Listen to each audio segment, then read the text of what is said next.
Hello everyone, my name is Sheila, and for people who don't know me, I have been in the UFO field for the last 44 years. I used to be the Florida director of the National Investigations Committee on UFOs, and I presently own and operate bestoursofsedona.com, where I am out nightly doing UFO tours.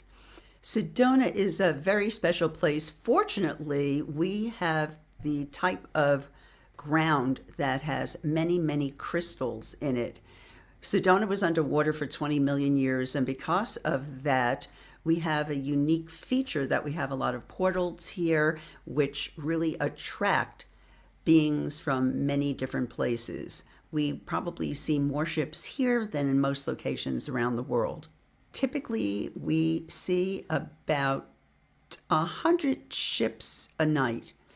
That is about average. Obviously, every single night is different, but we do see a lot of ships. It used to be through the years that 50 to 60 ships were about average. However, because there are so many people from other planetary systems that have been visiting our planet, actually, because we are now in the middle of the Great Awakening, many people from other locations are here to actually see what's going on with our planet, because we are going into the most important time ever on planet Earth. In November, I had a couple of UFO tours whereby we saw many power-ups. Now, for people who are not aware of what a power-up is, our space brothers many times want to say hello to us, and the way they do it is they will actually brighten up their ship. That's considered a power-up, whereby that's their way of saying high five down there. And in November, we've had more power-ups than I've seen in a long time. So what I have found through the years doing these tours is the people from other planets can, even from a distance, they can feel the energy of the group of people that I have on my tour. And every time I have a very high spiritual group, for instance, recently I had a group of Reiki masters. They were actually powering up on a regular basis.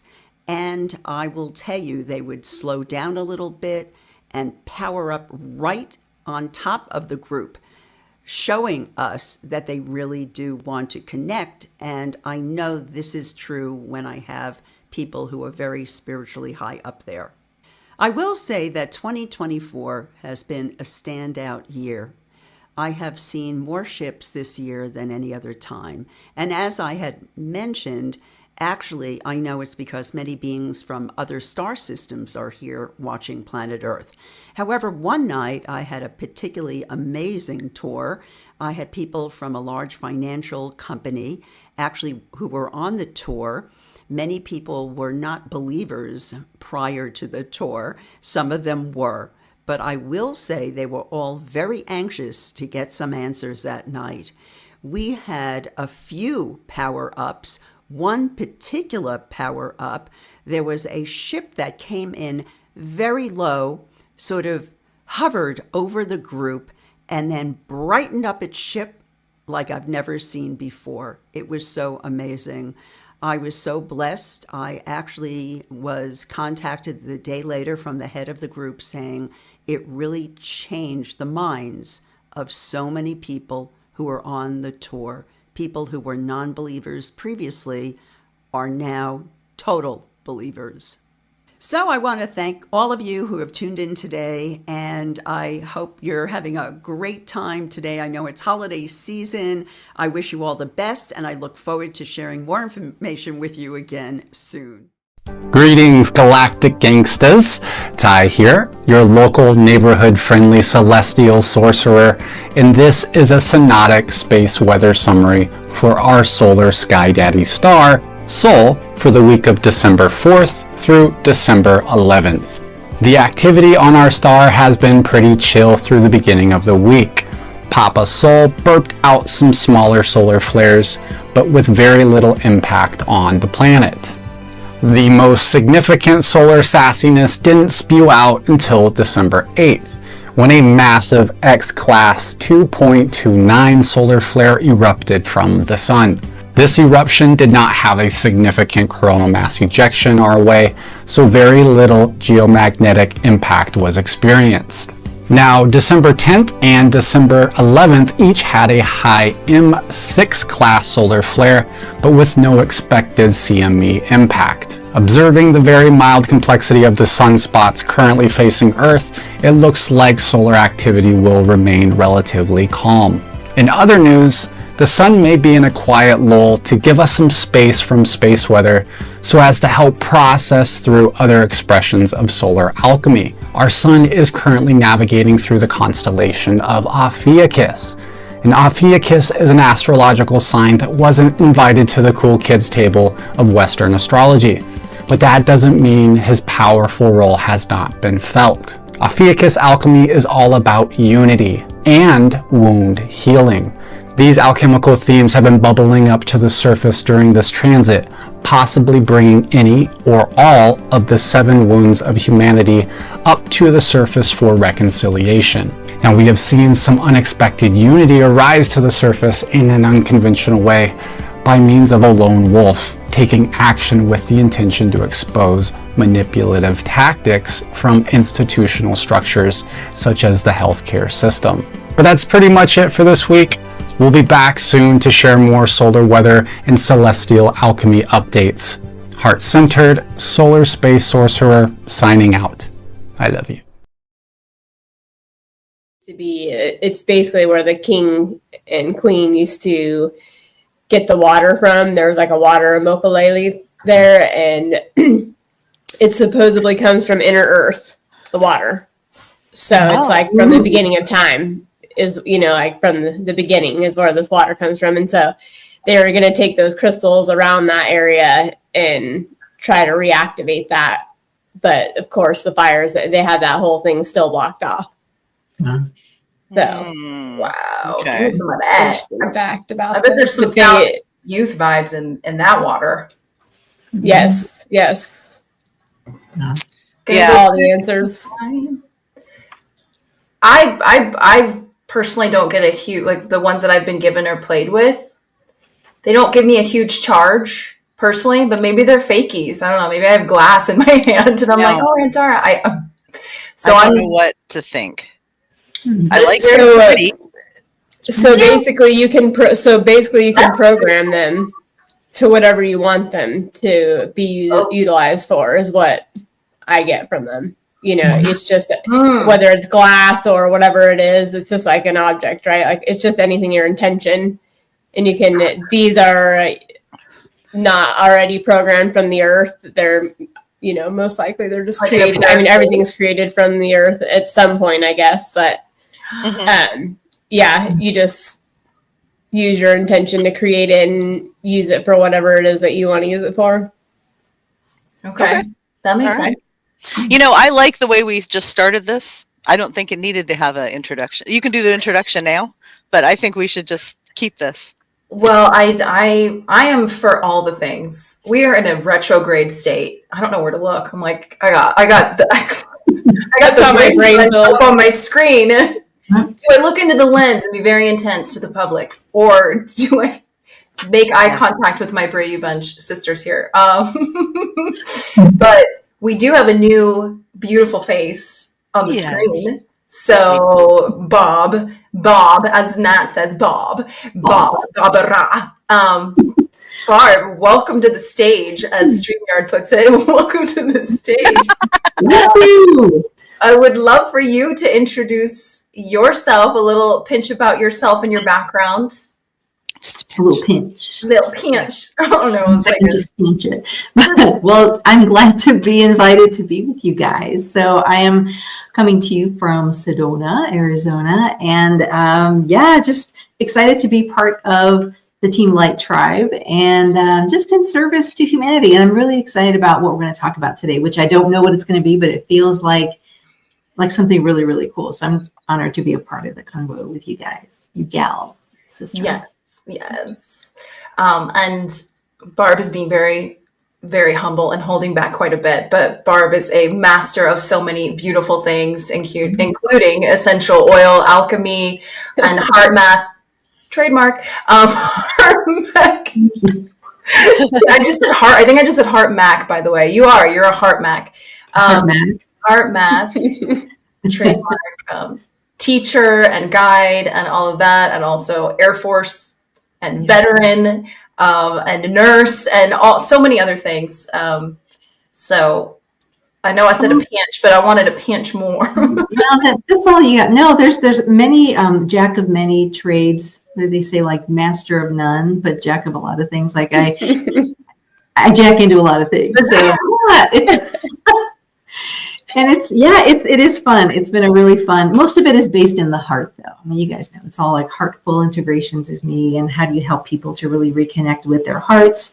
And just mine was so shut down for so long that it still made it through the life, I guess, and then it's much better and much more flowy when the heart is engaged. So that's my goal, is to help people to reconnect with their hearts. So, I love that mission, and I think it's very central to our friendship and our connection, is we seem to really get, and it was on my tea bag today. But it's okay. I'm just going to read it. May your head and heart speak with one voice. So that is something that I noticed around Barb. It really was like an opening of the heart space, allowed the words to come so effortlessly instead of being up here trying to express myself. There was this fluidity whenever we connected, and I appreciate that so much, because I have some wounding and things that I've been working through in terms of being able to express myself authentically and feeling safe to do this. So, danke schön, danke schön. I am totally garbling words today. I'm just going to say that, and I'm blaming the retrogrades. So, someone else take it away. In every aspect. How was the weather? How's the energetic weather in Maui this week, Amber? It's been interesting. It's been actually pretty mellow, I would say, I guess. The energies have been a lot less, still has been calming down since the elections. I feel like they just want us to be still and be in presence and connect to ourselves right now. So that's what I feel like is happening. And yeah, just focusing on the self mostly, and just whatever needs to be nurtured within us right now. It's just asking us to do that. And like I said, be still and be present. And just try and connect with the body. And my body's been talking to me a lot. I don't know about you guys, but my body's just like all these old traumas that I've had, dirt bike riding and multiple shoulder injuries and dislocations and just all this stuff. And it's just really like I'm feeling it and noticing it in my body. And it's like time to give that the nurturing and love that it needs, and probably hire a professional trainer to get that muscle built back up and stuff. So that's where I'm at this week. How about you guys? Well, I think that's a great point, though, by the way, because these, not to go into any type of panic mode when that happens, when something resurfaces physically, because sometimes you could feel like, oh my God, am I backsliding? No, it could very well just be exiting. It's something that is leaving your system. And so thanks for bringing that up, because we can go into that sort of mentality at times and spook ourselves out. When I feel like there's such an opportunity right now to just trust that something is coming up and out, and just give it as much love and attention as it requires, and invest in yourself in that way. So, Yeah. in in the way that your body tells you what you're supposed to be working on. And a lot of us grew up with the teachings of Louise Hay, and how your body speaks for you. With me losing my voice every time, I'm like, but I do speak my truth, so I don't know why like my voice gets taken away sometimes. Maybe it's just to listen more or something. Yeah, at that time. Yeah, that's an excellent point.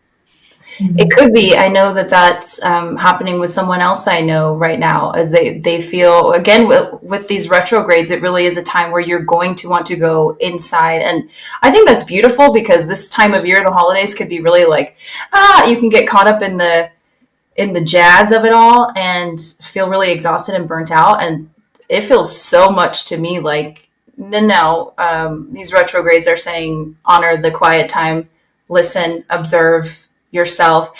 That's been really fun too. I feel like this Mars retrograde is really, are y'all feeling more of this experience of, because I feel like there's a lot of upgrades going on with especially the sort of the masculine parts of ourselves, the divine masculine as a whole, the experience of the patriarchal system sort of falling, etc. And so there's this experience I have now where I feel like it's become a lot easier to be the observer in real time and sort of pause before, not in an old way of pause before speaking or something. I don't know. It's just this huge sort of elevational shift where it's almost like being in the higher self and in the suit at the same time. And this to me is part of these Mars codes that we're experiencing, as being able to sort of be that dilation of the ego, that dismantling of the ego, but that dilation of it becoming more of an I am experience. So I don't know. I may not be putting great words to it, and I'm going to blame Mercury retrograde.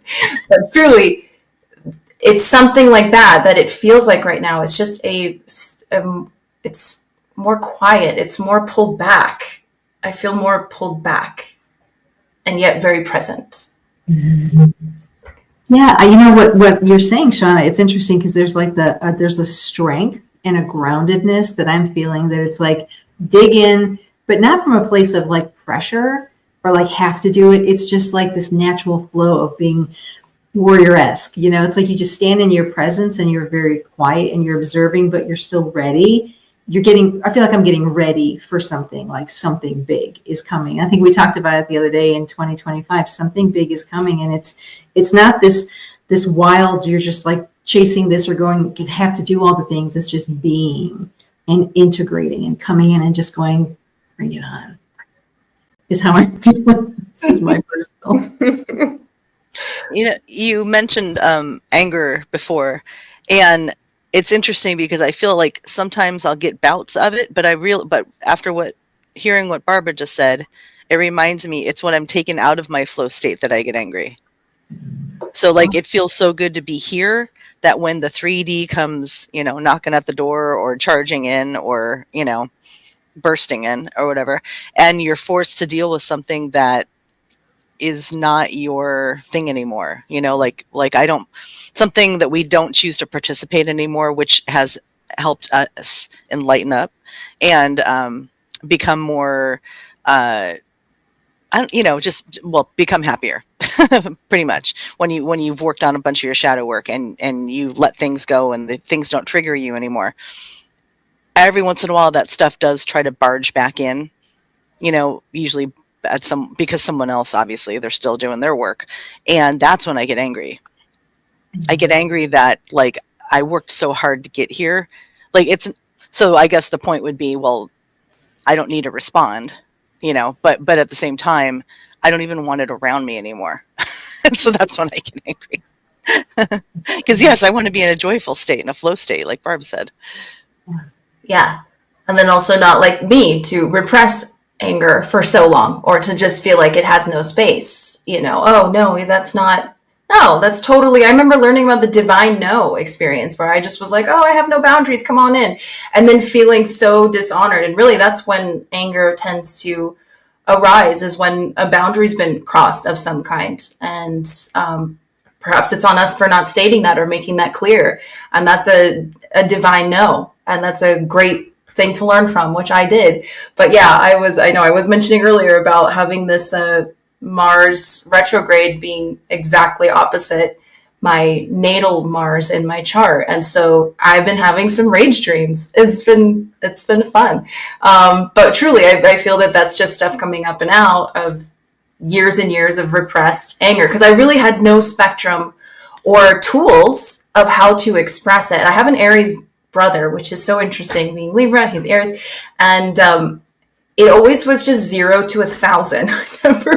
I never experienced, so it was very like to me, and so in experiencing that reflection of anger, I didn't like how that looked. It was cringy. It didn't feel good. And so then I was like, oh, well, I don't want to do that or be that. Let me just push down. Let me just peace and love. And here I am having rage dreams years later, because there were so many times that in a healthy way, I could have just said, hey, this is my boundary. You kind of crossed it. I need a second to kind of process this, and I want to let you know and get this off my chest so it doesn't sit with me and cause, freaking heart palpitations 10 years down the line, that kind of thing. Yeah. So this is definitely the kind of stuff that would be coming up right now, though, with this Mars retrograde.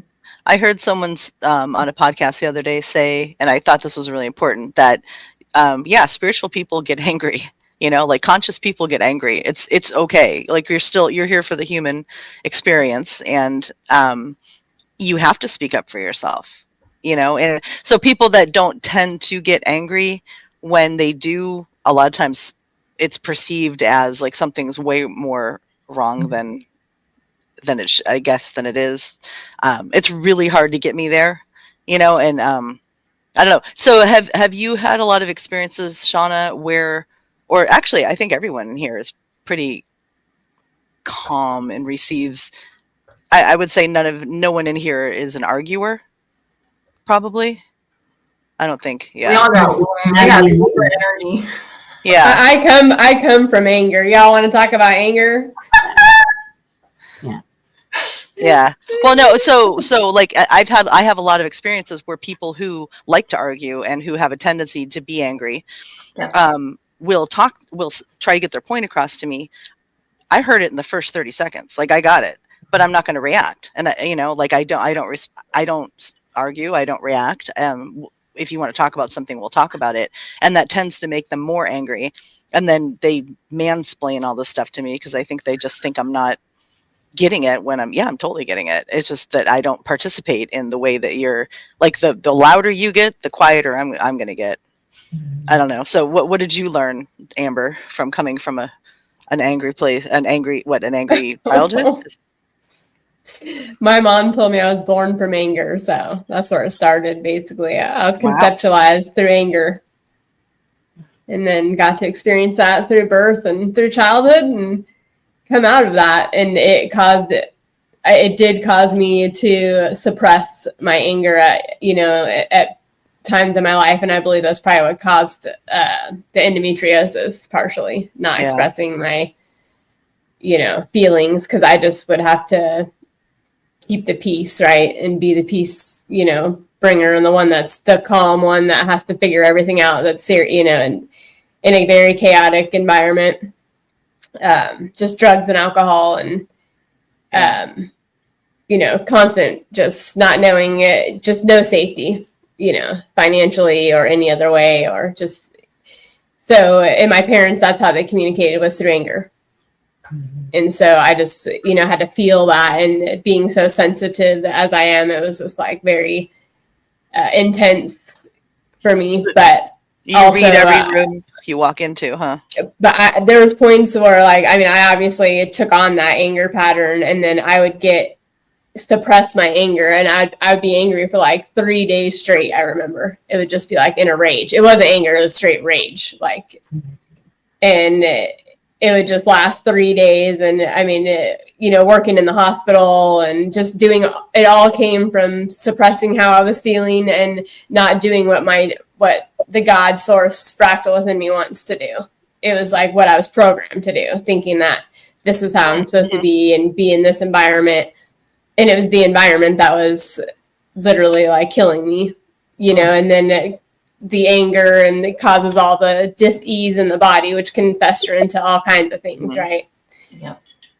So I through the mushrooms, honestly, the Reiki and the mushrooms is what really helped me work through that anger, to be honest, and to be able to look within myself and learn about who I really was, and let go of all those things I wasn't in the environments that I was in, and finally honor myself and love myself enough to take me out of those slowly, situations and environments.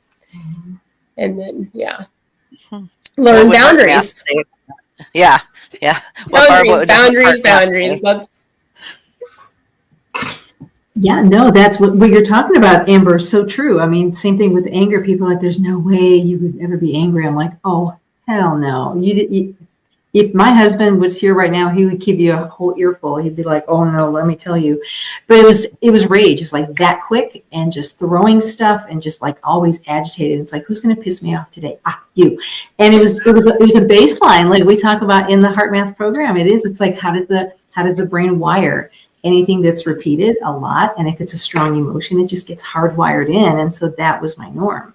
And then realizing that, wait a minute, this isn't really, I think it was that sensor that I saw it on the Heart Math sensor. And I was like, this is not good. Like, this looks like you're supposed to be like this smooth rolling wave. And I was like, what is that? Yeah. This is awkward and embarrassing because I'm at the hospital and they're like, oh, you're very incoherent. Damn, I lost it.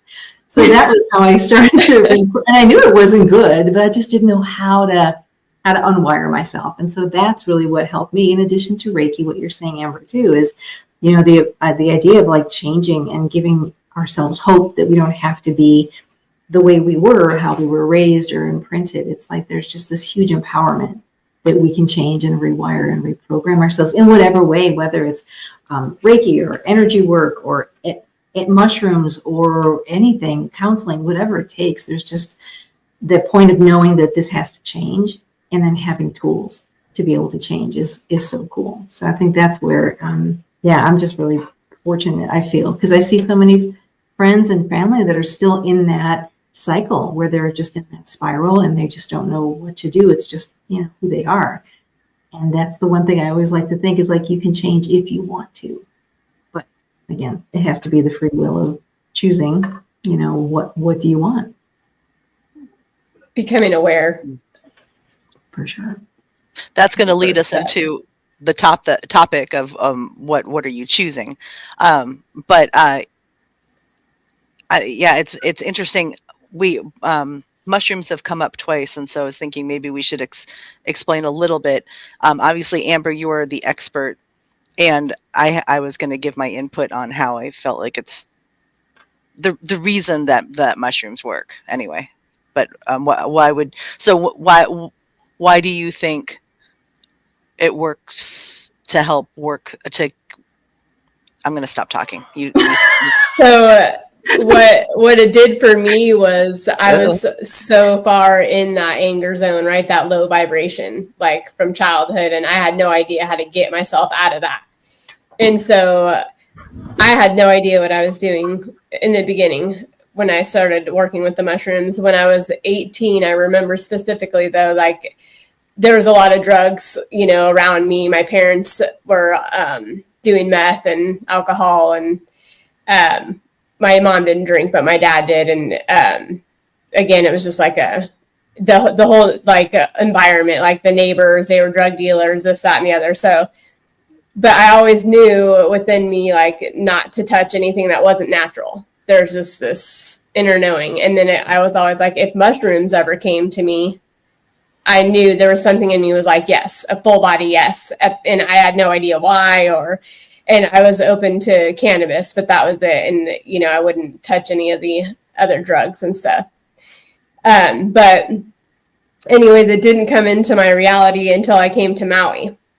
And when I came to Maui, I was working for the hospital, and I was very deep in my own pain and suffering still, and like the anger was, all of that. When I came here, I had to deal with all of this stuff still. And I just became a Reiki master right before I came here. So that entails, you guys know, a lot spiritually will happen and just guide you on a whole different path. But anyways, the mushrooms. So we were doing a lot of Reiki while working at the hospital, doing, just getting to know it and becoming more and more sensitive, even though I was already sensitive. It was just on a whole nother level. And then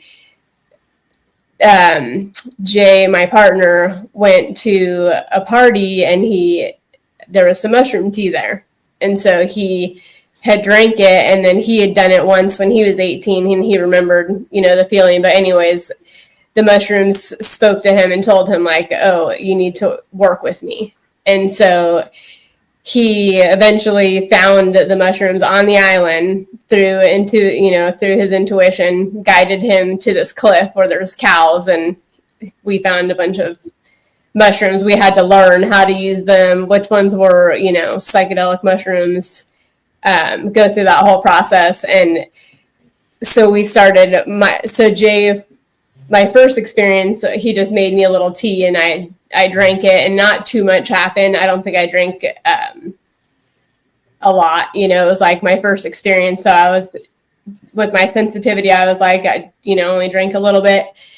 And not too many things happened that experience, other than I got bit by a centipede that night in the shower right after the experience. So talk about being sensitive on a whole nother level with the mushrooms, and then having that experience. But anyways, that led into us microdosing, and then I would go to the hospital and Jay would be like, here's your little microdose tea, and make it for me in the morning. And like I said, we had no idea what we were doing. We were just being guided by spirit, just like, do this, and this is the medicine for you guys, right? And so I would take a little bit of the tea and a little shot that I thought was a microdose, and then I'd be driving to the hospital, and I'm like, and then these effects would start happening, these psychedelic effects would start taking effect, and I'm like, this is not a microdose. So then I would get to the hospital, and I was the lead tech at the time in CAT scan, and I'm the one that would have to take over for the night shift and make everything for the day, and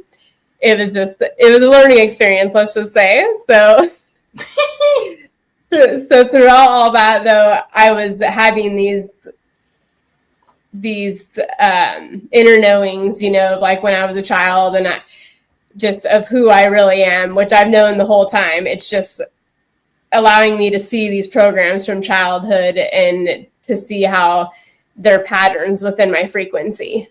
And it just really helped me learn who I was and remember who I am, and connect me to that source within me, and that I'm everything. And that, if you do higher dose journeys, you can have these experiences where you become one with God, creator, source, creator of all things, however people want to look at it or see it. But once I started, once I knew the truth, and it all comes with a feeling within me, then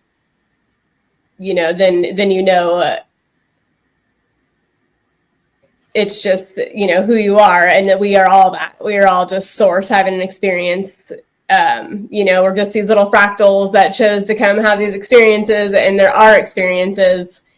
They're not meant to, we're not meant to be nosy and be up in everybody else's business and what they're doing and look over here. And those are all just distractions of, other people's realities of God's source so we're like caught up in the source having all these experiences, when we're really here to have our experience and find that passion and love within us and what it is here that we're here to create. So that's what it all ended up coming down to. But yeah, it helps in so many ways.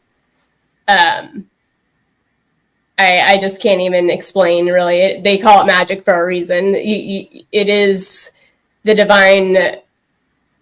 The Aztecs called it the flesh of the gods, the mushrooms. So you're basically taking you're ingesting that energy within you, and you're allowing it to show you through that who you really are. I feel like the plants, allow you to connect back to who and what you truly are, and the mushrooms we've been guided to work with that. It also, it will show you how multidimensional you are in many different ways. And it's not just earthly, it's also galactic. That's the difference, I believe, with the mushrooms versus like ayahuasca. It's from the stars. I feel like it's stardust. That's why I call it stardust. And that's what we are. So it's just here as a little reminder, and it's in all the school books, the little mushrooms, it's just always reminding us just that, if you get lost, take a little bite of the mushroom and you'll remember who you are, and it just, if you haven't tried it, it's definitely good to use in a sacred way and to use your intention. So, but if anyone's interested, they can always reach out to me and I can guide them on microdosing or journeys or integration coaching. But yes, it can help in so many ways, like depression, anxiety, migraines. I used to have all that. I mean, coming from that kind of childhood, I had everything you could think of. And the mushrooms over time, even just microdosing over time, just here and there, not even something consistent. And it's not something that you have to take forever. You know, it's just something that you utilize it and it raises your frequency. So it allowed me to get out of the low vibration frequency that I was in, raise me to the higher frequency that I am naturally, and release the dense energies so that you can, again, remember who you are. And I think some people are worried about it because there are so many like really intense experiences people have. But I just want to state that I use your product and you can use it where you don't feel anything. You consciously feel it, but you don't physically feel it. Or you could take more and actually like really, if you just need to just quiet all the noise and just go within, that's fine. But it's the one thing I've been able to use because I lost interest in alcohol a while ago.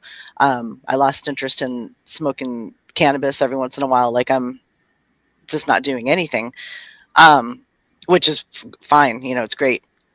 But the mushrooms, it helps me step outside myself for a minute and deal with things in a very objective way. So it's not emotional or it's not triggering or it's not overwhelming. Yeah. So I'll be right back. I'm going to go move my dove. He's being so loud. Keep doing what you're doing, lady. Didn't they have, isn't the mushrooms the way that Mario and Luigi leveled up in the game? Yes. No, it's so funny because that's what I'm saying. It's been there the whole time. It's like trying to tell us, like, if you eat the mushrooms, you're going to level up, like, to get to the next level.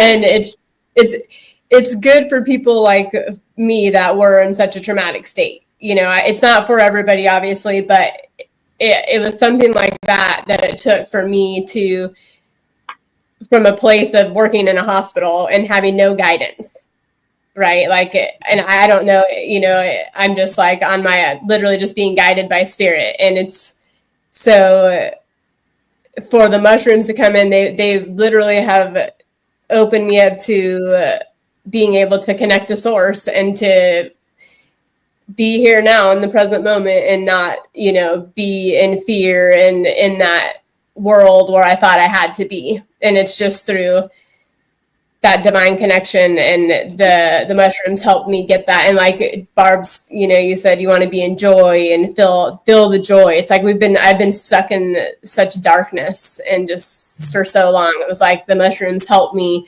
feel what joy was like. You know, it was like, oh, that's what I used to always look at people like, and they'd be happy and laughing. I'm like, what are these people experiencing that I don't, you know, how do I experience this? You know, it was just, and like dancing and all that, like the mushrooms really, like, I finally like, you know, it was like, oh, okay. Like then the dance, you know, the energy would come through me, and yeah, it's been a lot of help in so many ways. And I'm just super grateful for it and to be able to work with it, and that it chose me to work with it. And, you know, just, I honor it and want it to be used in a sacred way. And we don't purposely go out and just give our medicine to, you know, like, we're not trying to sell it at the pot shops or this or that. Everyone's like, oh, why don't you take it and sell it here and there? It's like, it doesn't feel right. It's just needs to be kept sacred for those who want to empower themselves. So that's what it did for me, right? It helped me empower myself ultimately. Mm-hmm. So, and that's what I want to help others do the same if they're interested. Would you say it's almost like a detachment of the ego, or a... Yes. Okay. Totally. Exactly, yeah. I would say that it helps your true self come through and the ego take a back seat. And that's one of the intentions that you can always use when you take a microdose, or, you know, just ask for the ego to, you know, be set aside, and that your truest, highest intentions come through. But That yeah, makes that is so much exactly what it does. It helps move the ego aside and allows you to feel what and who you truly are. Well, your the ego is to keep us safe, right? Like, so it really tries to stick to programming and stick to things that habit and things that have always worked, and belief systems that you haven't really unlocked. And so when you can push that away to deal with something, you can actually deal with it for the final time. And then you don't repeat a cycle. It's amazing. Yeah. Yeah. It helps people that have rigid thought patterns and programs. The psilocybin helps break that up and create new neural pathways in the brain and new neurogenesis. So when you use it with lion's mane, it can help, repair MS patients, Alzheimer's, dementia. I mean, pretty much anything it can help with. And it also is a detoxifier. I mean, I could just go on for days, like all the things that it is amazing and can be used for. But yeah, I don't give my power away to anything either. Like, I know that we are ultimately creating all of this, and but that's how I figured that out, right? Was through that technology. It is definitely, I feel like, a technology here from our ancestors, from us, it's just, yeah, it's kind of like a cheat code. It could be a cheat code too. It's so multidimensional, right? Like you said in the Mario Brothers. Yeah, all about the cliff notes to, that's what there is. There's so many amazing cheat codes, cliff notes, ways that if we just know how to implement them and work with them, they can help us cut to the chase and get to who we really are, that creator being that we really are. So and it helps get you out of the mind, into the heart, into the present. That's, yeah. Exactly. And I will say, interesting to hear that it's called, you said the natives, they call it the flesh of the gods. Yep. As a vegetarian, I will say having a mushroom is like a steak dinner to me. So see, I have to process how I feel about that, like the word flesh in there, but yes, like totally. And I know that isn't there like an infinite amount of mushrooms almost in the world, just in general, maybe not the ones that contain these specific properties, but there are so many it seems like everything that has an ailment or an issue, the planet has a way of growing its counter, its healing, its whatever in a mushroom sort of template. And so I just think I think there was, what is it? The Incredible World of Mush. You would probably know it better, Amber. There was a documentary out on this. Fantastic Fungi. Yes. Yeah. Fantastic Fungi. God. Yes, if you haven't seen that, everybody watch that. The mycelial network runs through the whole entire earth, through underground, and connects the whole world together, basically. And so, as above, so below, right? They want us to utilize the mushrooms and create the mycelial network and connect everybody. It's to connect, right? And bring everyone in the present and into balance. So, yeah, it's symbiosis in this connected state. Wow. We are kind of like the mushrooms walking around. I know. We literally are. We're literally like, oh, we chose the flesh of the gods, right? He can be in the mushroom, he can be in the tree, he can be wherever, and like here we are, these little humans. We're like, oh, little light beings. Let's go. Have an experience. What happens if you don't feel anything from mushrooms? So yeah, we could use Barb as the experience for that. The only time that I've ever, I'm not in this world a lot, but I imagine that there's a purpose and a reason for that. So I don't know. That's why I want to bring it up in case it resonates with other people out there, or it's something that take it away. You know what I'm saying? So you want me to talk or Barb? I think both. I mean, you two would be such a compliment to this, experience. Yeah. Go ahead, Barb. I'll just say one thing, because I do work with a lot of veterans, a lot of Navy SEALs, and part of their big program is, so I help them with heart rate variability training to kind of rewire neuroplasticity, but I work with them a lot after they've had plant medicine journeys, which is really cool. And there's a naturopath that's on staff, and who also conducts journeys and integration coaching, and like, you'd be a great integration coach. I'm like, okay, yeah. However, I see it. So I was like, well, I want to try this. And so I was like, yes. So Amber, like, hook me up. Let me see what we can do. Because I am pretty much like, I will try anything twice. And in my life, I've gone to work, talk about going to the hospital. I actually took a hit of LSD and went to work. And that was very interesting. And, you know, I don't know, like the microwaves melting. And I'm like, yeah. I mean, I didn't know, you know, I started all kinds of fun things. But so I was hoping I would have like some kind of cool experience with these mushrooms. And I don't know what it was, but I'm telling you, you hooked me up and I was like, I did the tea. And then that didn't work. And you were on a plane, I remember. And I'm like, how's this isn't working? I don't know. It's like, should I be? And I was casual. I had like the music and the flow and the heart. I'm like, this is going to be so awesome. And I'm connecting. And I'm like, here we go. And like, waiting. And I'm like, nothing's happening. So I remember you reached back out to me. You're like, no, we'll go ahead and take the stars, you know, because you had given me some chocolate stars too. And I'm like, well, how many do I take? You take the whole package. I'm like, all right, let's do it. Munch, waiting. And I'm like, so, I mean, it was, I don't know what it was. I will say one thing though, my pupils got big because I was in the bathroom. I'm like, okay, what is really happening? I'm fully functioning, like nothing's going on. I'm like, well, maybe there's, who knows? But my pupils got big, but I didn't get any, anything like psychedelic that I was expecting, I guess. So maybe I overshot my expectations. I don't know. I think it could be multi-dimensional reasons. Like, I know you are very resistant to nature, to being outside. Mm-hmm. And that's what that is. And it wants to connect you to that, and you're resisting that. Yeah.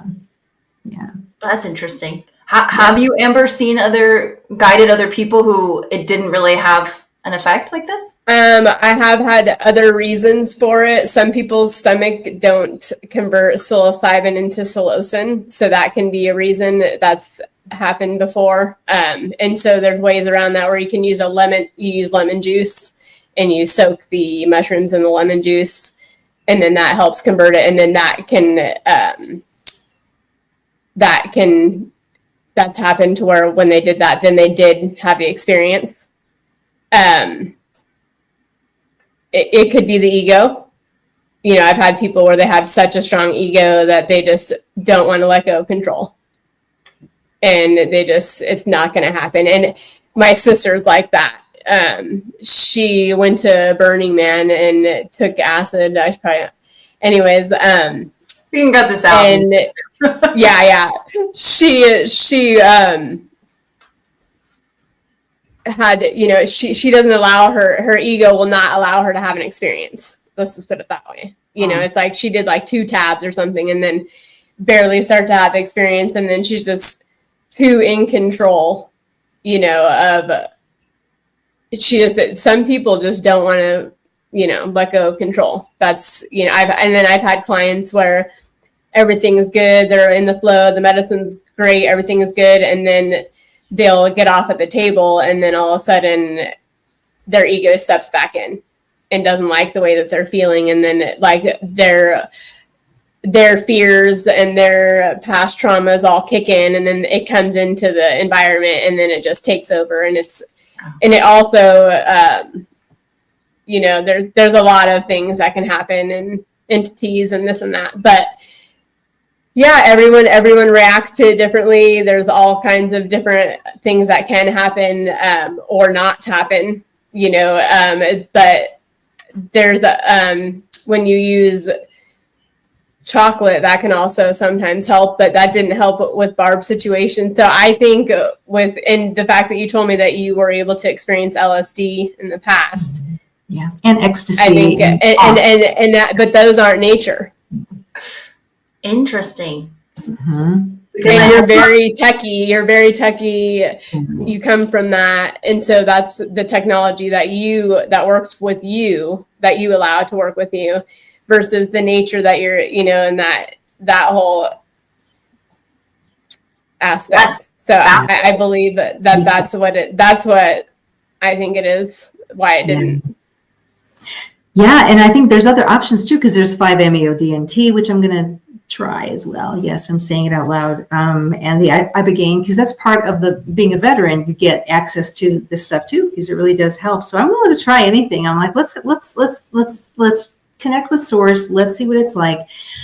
And maybe I'm just missing the boat, and maybe I'm already, I don't know, I'm a certain way that maybe I'm expecting something different. That could be too, like the way that you see the world and things, like it's already, you don't need anything else, right? It's like you're already there. But that's what I've learned a lot along the way too. It's like, I hear all these people, oh, this is how you do this, and this is how you be psychic, and this way and that way. And it's like, I hear what that really means. And I'm like, oh, I do that naturally. Like, oh, I'm just that naturally. Oh, that's just who I am. Oh, that's like a thing. Like they put a label and a thing on that. Like, so you could just be already, I don't know. It's always where you're supposed to be, obviously, right? Yeah. But it was worth a try. I'm like, let's take this. I'm like, yes, take this. Okay. And I'm like munching on a whole thing of chocolate. I'm curious to see if any of the other natural substances work with you. So yeah, I'd love to. Yeah, I mean, I do essential oils. Essential oils work beautifully, very heart opening. So yeah, it is interesting to see what. I mean, I think everybody's dialed in on what I think we're talking about is there's no cookie cutter. So when somebody comes to me for a session, they're like, well, what do you think? I'm like, I don't know you. I don't know your blueprint. I can help you through our higher selves. We can connect, but I don't even begin to say that I know anything about anything, because really it's higher self, it's connecting with that. And so it's just so different for each person. That's the cool part, is to have variety, and we're all from different places and we're all wired differently. It's so cool. And it's really fun. It's fun to explore though, for sure. Yeah, what works for some people don't work for others, and certain, exactly. Everybody's their unique own person. And we have to honor that in all of us. Yes. Right. And that brings us back to choices, really, again, like we were talking about, and getting that internal navigation to such a point that your discernment is in a place where you can make these choices and pivots and decisions, because we're really all a culmination of the choices we've made throughout our lives, and really step into a flow and ease and grace with that, so we don't feel pressured or bullied or confused, because that's a lot of the frequency they've been pumping out there, is a lot of confusion. There's so many options, there's so many choices, and things are only going to get faster in 2025 and beyond. It's going to really, really accelerate. And so I think that's why we loved this topic about choices. And I know it's taken us to many places, but it's true. It's so relevant for where we're heading. We really are going into a very fast pace.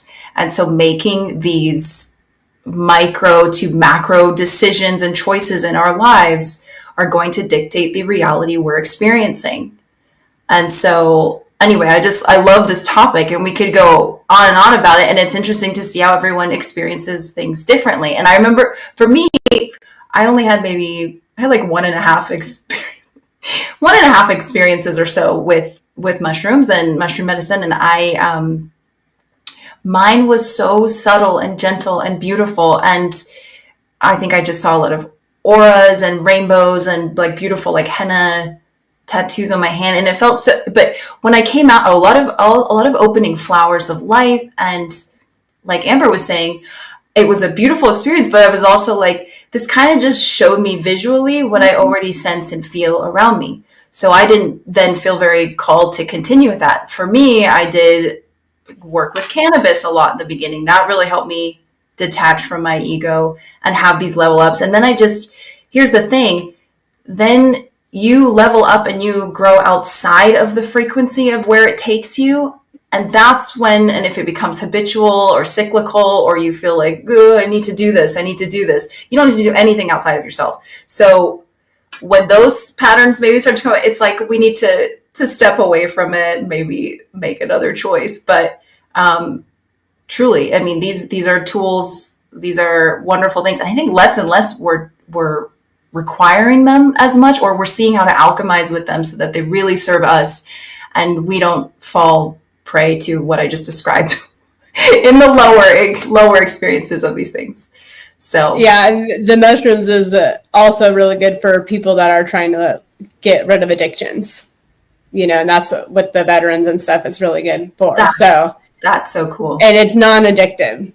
The mushrooms are not addictive, so it's just an amazing tool to reconnect you back to your soul and God's source within you, and move on. Like you said, once you get to that frequency, it's like, oh, okay, I know, this frequency, I can hold it now on my own until. I'd love to pose a question. Have we all dealt with addiction in some variety, do we feel like? Mm-hmm. For sure. Okay. Yeah. Kimberly? Yeah, not like maybe food. Okay. Yeah. The reason I asked, because for me, addiction really boiled down to a choice. You have this pull, you have this seduction, you have this urge, this calling, this loop to go to something, to fill yourself with something. And really, any time that I've made a pivot there was just this beautiful, juicy moment to make another choice. Mm-hmm.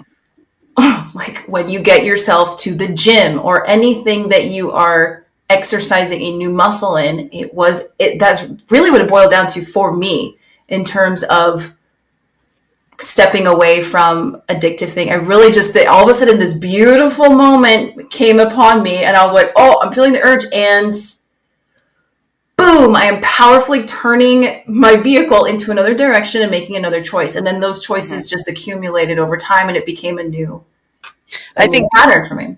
I think people forget the other addictions, like the news, fear, doom scrolling, like things like that, like doom scrolling. That's a new one. That's a real one. That is a real one. Yeah. Like people that habitually just turn on the news right away to allow this one channel and other people's opinions to tell you how you're supposed to be seeing the world.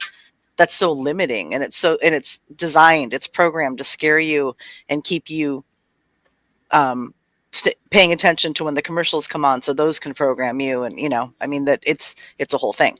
But I think mine was more like a coffee and sugar, like feeling like I needed to constantly be on and be intense. Dude, this dove, man.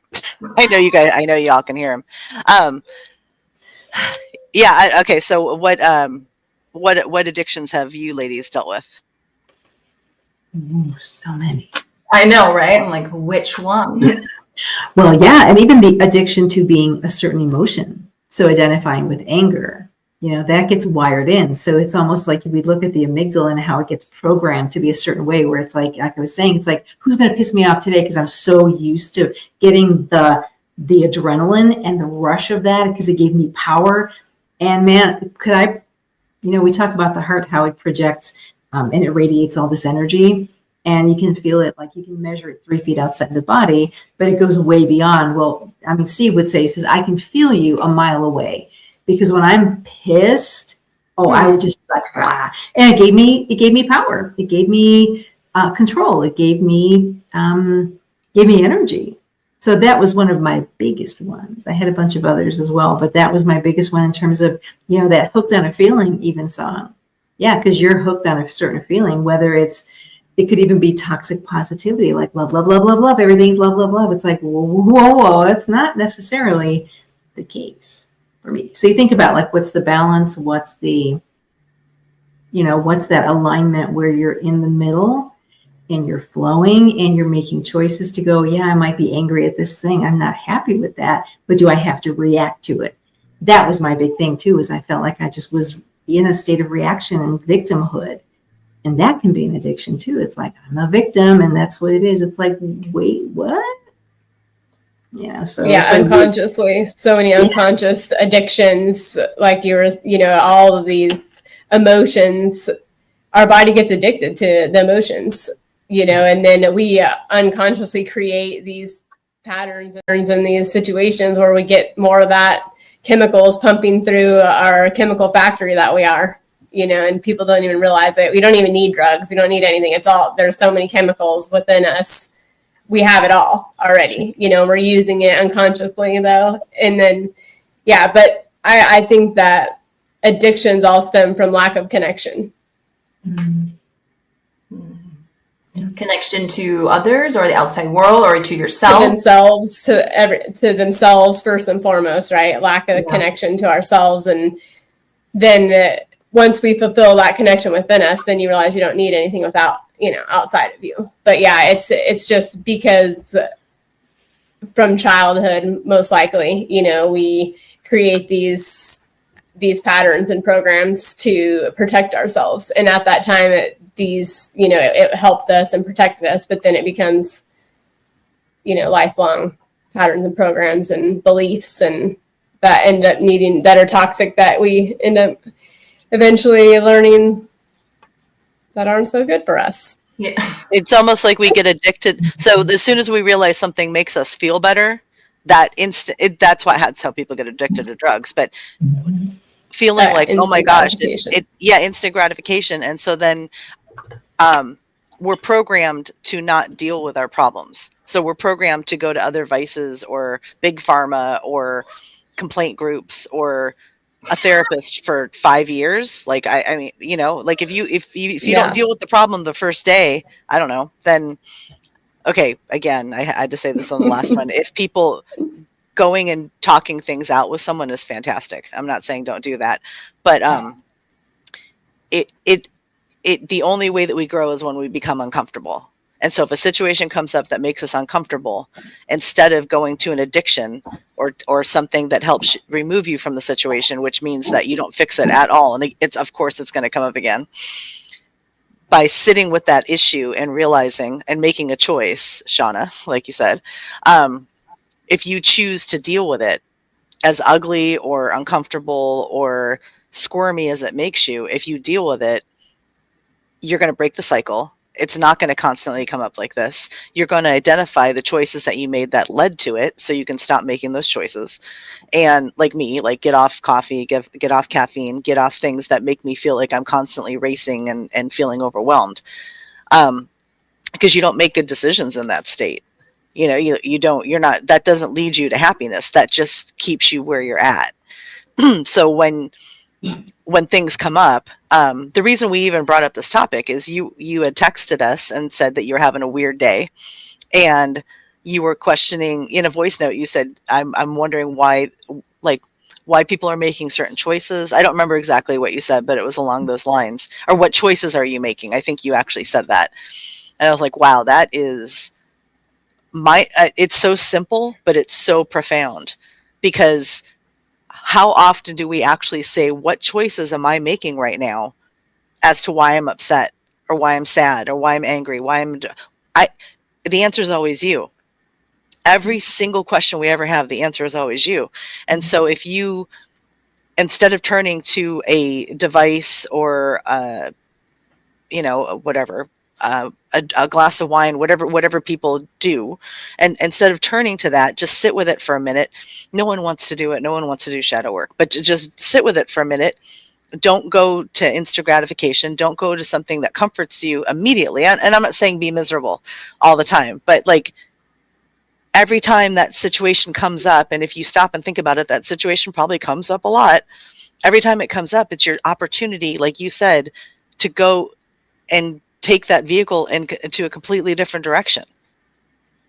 And it's just, it's not easy, but these are all baby steps. And so, and that's what breaking cycles, that's the significance of it. That's why that's how you lead to chasing your excitement, chasing your passion, finding joy, bringing an abundance into your life, stepping into your power, being authentic, like all the things that we constantly talk about. That is the way to do it. You have to unfuck yourself to get there. And that's how we do it. That's the best way I've ever. That one phrase coins it for me. I know, it really does. That's a t-shirt, that's a hat, that's a bumper sticker. Mm-hmm. Yeah. And I will say, I have seen this make a direct impact on family members. And I will be so bold as to say our DNA eventually. It hits us on a DNA level. And I have seen my beautiful parents make different choices and pivot and grow and expand. And my God, has our family just, the awakening is happening to my unique, beautiful little tribe that is connected to me genetically, and it shifts the DNA. So that's what, you can totally get into things like why is cancer genetic and blah, blah, blah. Bullshit. It was a genetic pattern of thinking or habit, etc. So Exactly. it's so big and sexy, and you can just, honestly, and it's just beautiful to see how that happens. I would say my mom she's kind of always been the fiery indigo wave of awakening. My dad has always been very open and intuitive, but they've blossomed, and my sister is a lot like that too, just intuitive. My brother has been the one that he comes with a lot of Aries codes and a lot of Taurus energy, so it's going to be very fixed, and it can sort of it had a different way. It was always challenging going the other way, and I have seen our family shift as a whole, and my brother now making these quantum shifts and leaps. And I just feel like when your own embodiment is the best way to set an example or whatever. I mean, you can preach all you want, baby, but your own embodiment is really the way that other people are going to shift and respond around you. Oh, Barb. Lost you for a second. And so I've seen that with my family, and it just reminds me of the old adage of, like, a parent walking into a room that's very loud with screaming kids, and they're screaming at the children to be quiet. Mm-hmm. It makes no sense, right? The frequency they're giving them is one of anger and frustration and loud, and yet what you're desiring is the exact opposite of that. Yeah. So imagine walking into a room and anchoring what that reflection is that you want to receive, and coming in a graceful, gentle way, and seeing how the children respond to that. And I think people want to lean in and listen. It's kind of like there's some brilliant actors who have a certain way of speaking, and you kind of lean in and listen more. It's sexy. Anyway. That's my rant. Yeah, no, I agree. You were making me think of it, though, with someone in my life that is wonderful, not my son, but is wonderful and also very loud. I tend to come in with a quieter voice, and it triggers him so badly because, and I'm like, the problem isn't with me, it's with you. It's funny that we've worked through it. But no, I agree with you. I've had that belief for a very long time that me yelling at my kid to be quiet makes no sense, and so I've seen you in real time like that, Kimberly. You are so graceful in the way that you truly in the way that and the way that you are with everyone, but also your son included. But I have seen you receive people's energy, and I'm like, whoa, that was kind of a little bit of attitude behind that person. And you do not reflect that back. You are so, like, beautifully anchored in your own energy. And you're like, okay, how can I help? Like, you're just like, hi, start with me. How can I help you?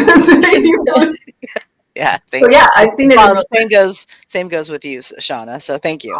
Thank you. You're the master of it. I appreciate it. No, I love you. I love you. Yeah. Our beautiful reflection of each other. Yeah. Well, I think it goes to say that people who are happier are going to deal with every situation that comes their way in a place of growth. We all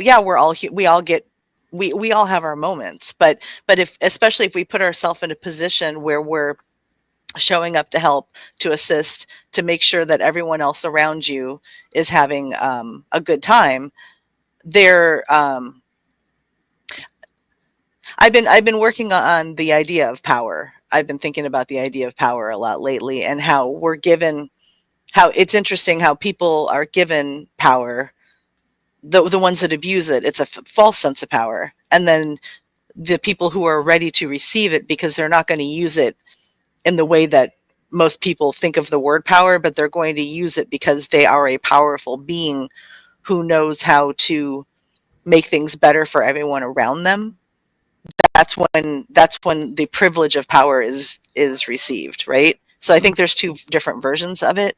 Yes. And so if you are the reason that someone is going to get into an event or not, I think a lot of people choose that position to be able to reject people and to assert control. And then there are the other people who want everyone that enters this event to change and become better for it. And they're going to make sure you get in, you know, and I think that, yeah. Amen. Mhm.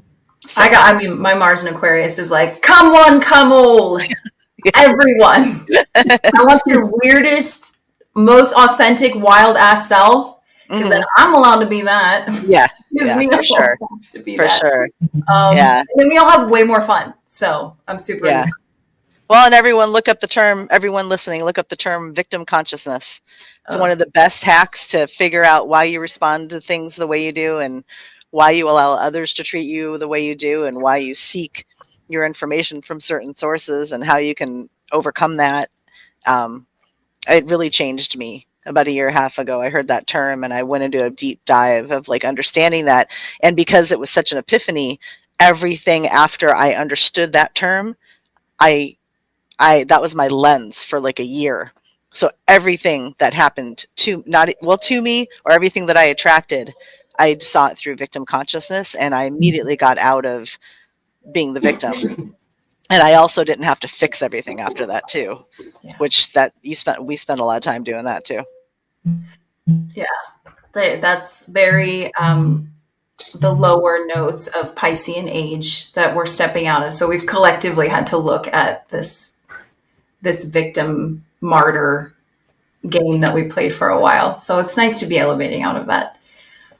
But I mean, I've had such a wonderful time chatting with you all today. I mean, truly, this has gone so many places, and I loved all the rabbit holes. So, does anyone have any last notes or anything on their heart to share? Just super grateful to be here with all of you ladies again, and for this opportunity for us to connect. And yes, just super grateful for that. And I do have a little tool for everyone listening in. A little tool for everyone to take with them. So, love. One way that you can love today that you didn't yesterday, maybe that you weren't doing, you can create this little pattern. The L is for listen. I see you. Could obviously be to yourself or to others. Observe is the O. I hear you. V for validate. I celebrate you. And E for empathy. I understand you. So if you get triggered in any way, you can just remember those little words. Listen, observe, validate, empathize with yourself, and it'll help you get back into that loving heart space, and then you can choose to respond or react, or maybe you don't need to do anything at all. Save your energy for yourself. That's great. So magically perfect. Very cool. That's like a rewrite of the love song by, I don't know who. Oh yeah, L is for the way you listen to me. No, that's great, Amber. Thank you. Yeah, that's perfect. Thank you. Yeah, Love and you Barb, guys so much. how can people learn more about Heart Math and work with you? Well, they can go to heartfulintegrations.com, and I'm actually updating my website. There's so many different things that I offer now too. So Heart Math is just one thing, but yeah, I'm privileged to be a Heart Math certified master trainer. So I get to train trainers, people who want to really kind of spread the word. And the motto for Heart Math is, changing humanity one heart at a time. So that's the cool part. But yeah, reach out. It's been such to be here with each of you. Thanks for the invitation. And yeah. I think Barb's. And Mercury retrograde comes in again. I'm so totally warm. Some of us cut out. Has been so funny today, and it's just it's usually really good. I'm like, I'm looking at it, it's completely fine. So yeah, there's someone who does not want the message Barb, out. Text me what you just said, and I'm going to include that in the title or in the body of the. If it's not meant to be, then it's not meant to be. No, it's definitely meant. For those who have the ears to hear. This is true. That's true. They will hear you. They may just may not see you. Maybe it's the Mintalkins. They're like, hey. Yeah. You got enough on. You're supposed to be taking 2 weeks off, remember? 3? 3? Okay. And also your amazing, incredible essential oils that I have experienced profound healing and upgrades from. And I used today, in fact, I used throat chakra, because why not? Yeah, where can people find more about that? Oh, come on. So those are, it's Star Code Alchemy. StarCodeAlchemy.com. Yeah, we have a big holiday special, and yeah, we custom blend. That's our biggest thing is we like to look at your light codes, your higher self, and we create blends just for you. So They smell so good. Ale. Sorry, I just see the floaty character. I love him. Oh yes, yes. But it's true. There's amazing holiday packages. There's amazing holiday packages. And Barb does everything. Barb and Natalie, her partner that work with them, they do everything with such intention and love. And there's also just these, I don't even know. They're like outside of my wherewithal of knowingness, but it's very like galactic and cleared, and everything is just pristine. So I really encourage people to check that out if it resonates. If you're into essential oils, if that speaks to you, go there. Yes, that's the place to go. And they don't smell like everyone else's oils. They're beautiful blends that are very unique. Yeah, not just saying that. That's our new tagline. Not your mama's oils. Not your mama's oils. Yeah, not just saying that. Not just saying that. And then Amber, I think it's probably easiest to reach you on Instagram. Yes, at Star Council Magic. If anybody is interested in any magic or integration coaching or just any healing. And that's Star STARR Council. Correct. Yeah. Thank you. All right. And if you want to unfuck yourself, go ahead and message me, and we can do a mind-blowing session where I channel and do activations and light language and really get to the root of all the things that are blocking you and remove them and help you get to the next version of yourself and unlock your abilities and shift into remembering who you are. It's very fun.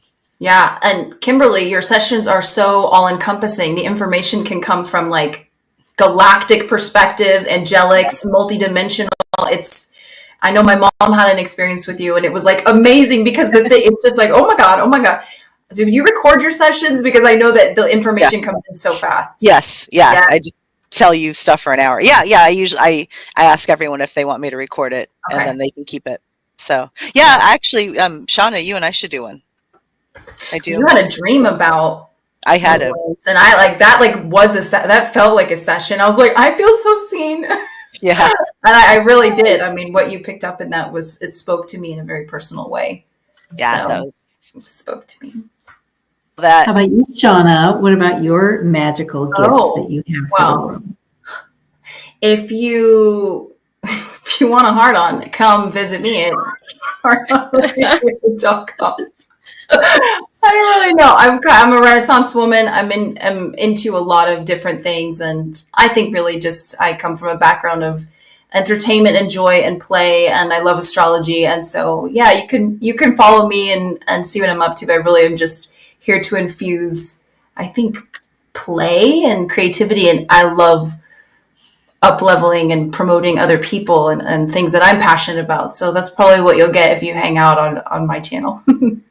Well, and if you do ever want to learn about your astrology, Shana is the perfect person, I was going to say, to do that with. She is, she's amazing. Nobody like Shana. And the biggest thing is the conference coming up. Yes, the conference. Let's see, where do you go? teamlightstore.com, and come join us in Sedona. Come see the experience, the vortexes, whatever you prefer. The sacred lands, the native land. It is just such a juicy place to be. It's very galactic. It's very powerful. And then we're going to get together on that land and set high intentions. There's going to be an eclipse. There's just huge astrological energies in general. And we're all getting together at the time. And there's a dance. There's a galactic 80s dance. So like... 2, right? Two. Didn't Rihanna say Two. two? Yeah. Yes. So bring your big hair Mhm. and your puffy shoulders and your third eye. And yes, come dance and play and be with us and meet family. People are coming from all over the world. It's amazing. We have a lot of family in Australia, and it's always New Zealand, and it's amazing to see people, to connect with people in the physical who, Yeah. are just powerful beings. Almost everyone that I do that books a session with me says they don't have anybody in their physical world. Like the only other people they have to talk to are online, and you will meet people at this. Like this isn't just a self-promotion thing. Like you will meet other people that understand you and that you'll have a lot in common with. Yeah. It's worth it on so many levels. It's one of those things that you should do for yourself. I agree. I concur. Well, I got a raging heart on, so I think this is a good place to.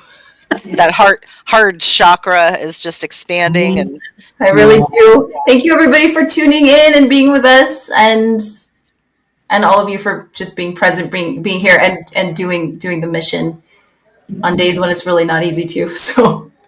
Yeah. No, this has been a great conversation. Yes. Thank you. Love to you all. All right. Guys.